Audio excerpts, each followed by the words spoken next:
Friends, మా అన్న చూడు ఎలా తింటుండో. మా అన్న మా వదినే.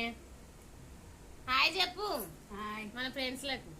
హాయ్ ఫ్రెండ్స్, బాగా తింటున్నా బువ్వ.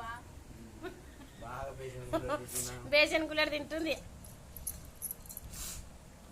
లీవర్ వండినాం, లీవర్. అయ్యో మా అల్లుడు తీసుకొచ్చిండు, అందుకే తింటున్నాం లీవర్ కూర. మంచిగా తింటున్నామా?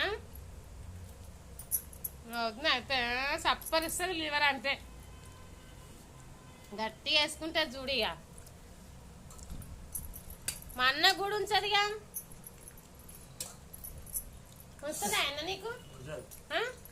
చెప్పాలకు అన్నదన్నది ఒక బుక్క, తమ్ముడు మా అన్న తింటాడు. మా అన్నకు కొద్దిగా ఉంచుతావు, మా ఆయన తీసుకొని తింటావు. ఇంకేంది ఇక.